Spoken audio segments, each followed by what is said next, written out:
Sedangkan punya Onyo bisa dilihat berantakan. Oke, jadi kalian kalau misalnya mau coba ya, kadang kita lihat di video-video itu kayak gampang, ternyata belum tentu Donsu ya. Kalian bisa coba praktekin, ini kita udah mencoba praktekin dan ternyata susah. Akhirnya idenya di bawahnya kasih air karena supaya nggak gerak-gerak. Nah, kira-kira abis ini kita Mau ngapain? main game apa lagi ya?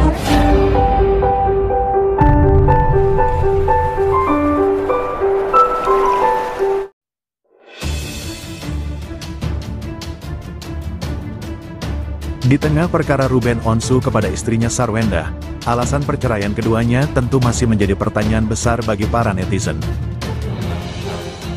Pasalnya, beberapa bulan lalu sempat merebak isu jika Sarwendah yang akan menggugat cerai Ruben Onsu, namun pada kenyataannya malah berbalik Ruben Onsu yang gugat cerai sang istri. Sampai saat ini publik masih dibuat penasaran tentang hal-hal yang berkaitan dengan Sarwendah dan Ruben. Bahkan, saat ini banyak ramalan dan terawangan tentang isu perceraian mereka. Salah satunya tentang prediksi kehidupan Ruben Onsu dan Sarwendah setelah nantinya resmi bercerai. Jeng Nimas yang merupakan seorang paranormal yang sering warawiri membagikan ramalannya tentang kehidupan selebriti di kanal YouTube miliknya ikut menerawang Sarwendah. Menurut terawangan Jeng Nimas, setelah bercerai dari Ruben Onsu nanti, Sarwendah akan sangat gigih dan berusaha keras mengatasi masalah dalam hidupnya. Ada simbol 6 tongkat bendera merah, melambangkan di mana Sarwendah setelah bercerai dengan Ruben, dia akan gigih berusaha untuk mengatasi masalah-masalah di dalam kehidupannya, kata Jeng Nimas dikutip dari kanal YouTube Jeng Nimas. Sarwendah menerima isi gugatan cerai Ruben Onsu. Oleh karena itu, tidak ada yang perlu dibantah atau diperdebatkan lagi. Hal itu dibenarkan oleh kuasa hukum Sarwendah, Chris Samsiwo, soal kliennya. Ketidakhadiran Sarwendah dalam sidang cerainya bukan tanpa alasan. Ia menerima isi gugatan cerai yang diajukan oleh Ruben Onsu, kata Chris Samsiwo kepada Detikcom melalui sambungan telepon kemarin. Chris Samsiwo mengatakan ini juga yang menjadi salah satu alasan Sarwendah lebih baik tidak menghadiri persidangan. Tidak ada hal yang harus diperdebatkan oleh Sarwendah sebagai tergugat kepada Ruben Onsu sebagai penggugat. Isinya setelah kita pelajari dan kita konfirmasi ke klien, isinya tidak ada satupun yang perlu kita bantah. Artinya, isinya itu ya tidak ada yang didebat atau kita bantah. Jadi kalaupun kita hadir, buat apa? Karena isinya tidak ada yang kita debat, tidak ada yang kita bantah. Jadi ya kita lebih baik tidak usah hadir dengan isi gugatan seperti itu karena sebenarnya apa adanya seperti itu, jelas Chris Samsiwo. Kita ini hanya tergugat tidak perlu hadir karena kita anggap isi gugatannya sudah sesuai, tidak perlu ada yang kita debat. Itu alasannya kita nggak hadir, jelasnya. Namun, karena tidak hadir konsekuensinya adalah persidangan bisa diputus verstek. Pihak Sarwendah pun berharap proses persidangan bisa berjalan dengan cepat. Kami hanya menjalani mekanisme sesuai hukum acara.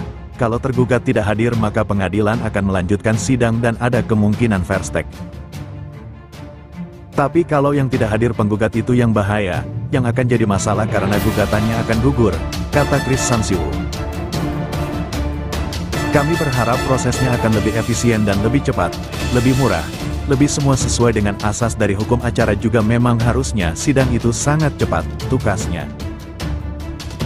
Hari ini sidang cerai Sarwendah dan Ruben Onsu akan kembali digelar di Pengadilan Negeri Jakarta Selatan. Ruben Onsu diketahui saat ini tengah berada di Korea Selatan dan kemungkinan tidak hadir. Chris Samsiwo, kuasa hukum Sarwendah, mengatakan tidak ada yang disanggah dari isi gugatan cerai Ruben Onsu. Oleh karena itu, mereka tidak menghadiri sidang. Intinya gugatannya tidak ada yang kami permasalahkan. Kalau ada yang kami debat tentu kami akan datang tanggal 16 besok.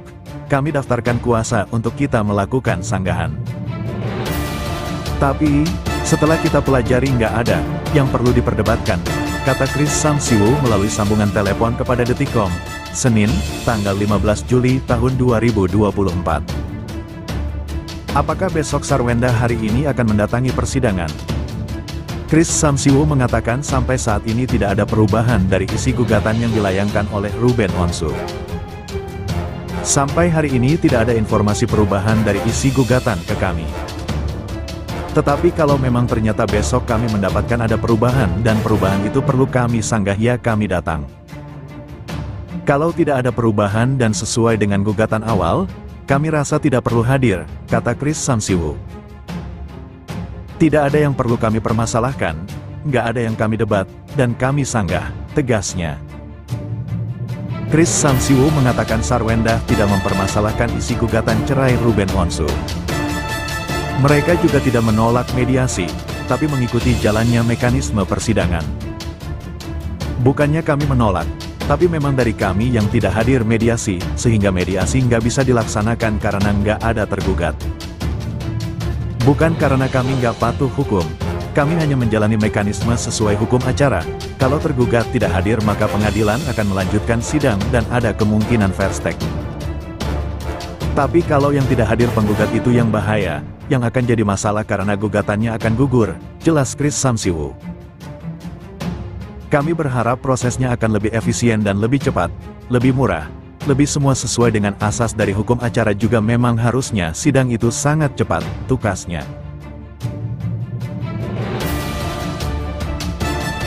Rumah tangga pasangan selebriti Sarwenda dan Ruben Onsu tengah berada di ujung tanduk. Sidang perdana perceraian keduanya telah berlangsung di PN Jakarta Selatan, Selasa, tanggal 9 Juli tahun 2024. Sebelumnya, publik dihebohkan dengan isu gugatan cerai yang dilayangkan Ruben Onsu kepada istrinya, Sarwenda. Pasalnya, rumah tangga Ruben yang dikenal dengan The Onsu Family selama ini terlihat baik-baik saja dan harmonis. Bahkan Ruben Onsu dan Sarwenda, beserta anak-anaknya seringkali mengunggah momen kebersamaan mereka di media sosial. Tak hanya itu, orang tua angkat Betran Peto itu juga tampak kompak dalam berbagai hal. Perceraian Ruben Onsu dan Sarwenda sangat disayangkan oleh banyak pihak. Penggemar pun banyak yang berharap bahwa keduanya bisa rujuk kembali. Namun, keputusan tetap berada di tangan Ruben Onsu dan Sarwenda.